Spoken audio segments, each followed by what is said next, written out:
Hi, I'm Kushan Mitra, contributing editor and automotive journalist here at ThePrint. And right now, I'm at VinFast's manufacturing facility in Hai Phong in Vietnam, and I'm here to drive the VF7 MPV. VinFast is a fast-growing Vietnamese electric vehicle manufacturer that started operations globally around 2017, and they launched their first two new products in India, the VF6 and the VF7 SUV, in the middle of last year. The VF7 MPV is going to come onto the market in India in the middle of April, and I have been driving it around the test track here at VinFast, and I'll be telling you a little bit more about this car. But I think VinFast is really serious about the Indian market. So let's take this car out for a spin and I'll tell you a bit more. Now, one reason the MPV market is growing in India, whether it's the Ertiga or the Kia Carens, is because people want the extra space. Now, the VF7 MPV offers a lot of space. Even with the seats up, there's a little bit of space for school bags, but you can put the seats down very easily. There, they go down. And now we've got space for lots of large suitcases. In fact, I can put the second row down as well, and that's even more space. Here, single clutch. I can either tumble it or put it down flat all the way. Enough space if you want to carry large planks of wood or skis or your golf clubs. If you've got extra 2 or 3 sets of golf clubs, that can easily fit on a VinFast VF7 MPV.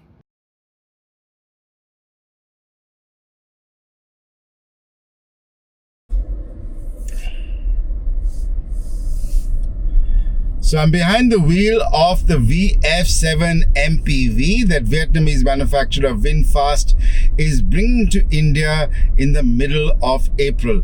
Now, VinFast has been in the Indian market now for about 6 months. They are selling the VF6 and the VF7 SUVs in the market, but this is marketed as an MPV. It is a 3-row electric vehicle, and on the face of it, I expect this to compete with the likes of the Kia Carens Clavis EV. That said, this has a larger battery and it also has a more powerful motor. This particular motor producing 150 kilowatts of power, which is equivalent to about 204 PS of power. So it's a fairly powerful car. It obviously gets the job done.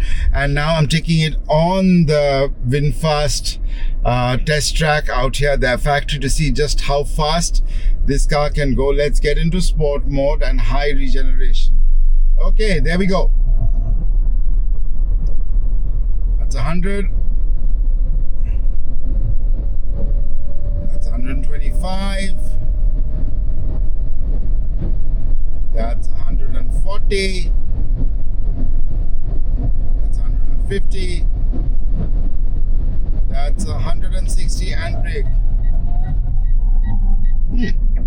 The brakes are good on this car. Pretty impressive braking on this car. Now we get to a skid pad. So let's see how the handling is on this car. Okay, skid pad time. Let's see how much body roll there is. Now I'm going to be taking a left turn because we are in a left-hand drive market and I'm driving a left-hand drive version. Lot of tire noise. Now the loop. Okay, there's body roll because I'm taking a very sharp turn and I'm going at almost 45 kilometers an hour doing this. Okay, let's unwind the wheel, put it into normal mode, mid-level regeneration, and let's get back and let me give you a few more thoughts about this car and the interiors of this car. Now, there are a couple of things I'm not a fan of. Firstly, it's got a 10-inch central display, nothing in front of you. I know this is increasingly becoming something on many cars nowadays, from Tesla to even BMWs. On the modern BMWs, you'll get just a central display, but this is a 10-inch screen, and well, a 10-inch screen is not that large. Everything is here, including your speed, so I'm constantly looking there to see my speed. There is nothing in front of you. The gear stock seems, well, it seems like it's borrowed from Mercedes-Benz. Single zone AC, small screen, not a fan of those things. No sunroof on this particular variant. I'm sure there's going to be a variant with a sunroof, but the really important thing about the VF7 MPV, while it will be sold to to the consumer market in India, there's expected to be a taxi model as well. And the taxi model will be very important, I think, for a very simple reason, because there has been no major MPV in the taxi market, and you can see how popular the Ertiga and the Carens Clavis EV. The BYD Atto 3 did do decent sales as a taxi, and now the eMax 7 as well, but those are still limited. I think Vin Group and VinFast have a great opportunity with this car in particular if they get into the taxi market, because the Vin Group is the largest conglomerate in Vietnam, and one of the companies in their portfolio is a company called Vin Green, which is a taxi service operator. Now, everywhere I've gone around this VinFast production facility, I've seen these Vin Green taxis, both in the form of the VF6 and the VF7 and the VF5.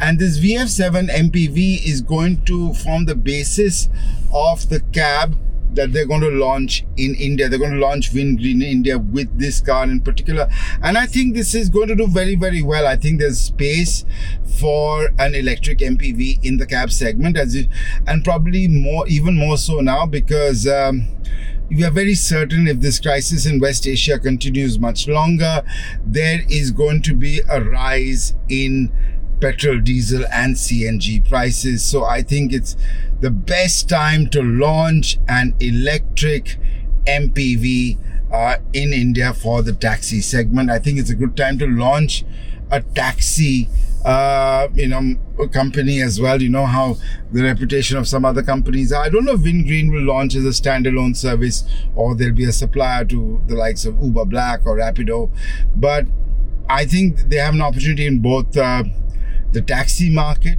as well as the regular car market with this car. It can do well if it's priced well, and the VF6 and VF7 have proven that they have been pricing their cars fairly aggressively.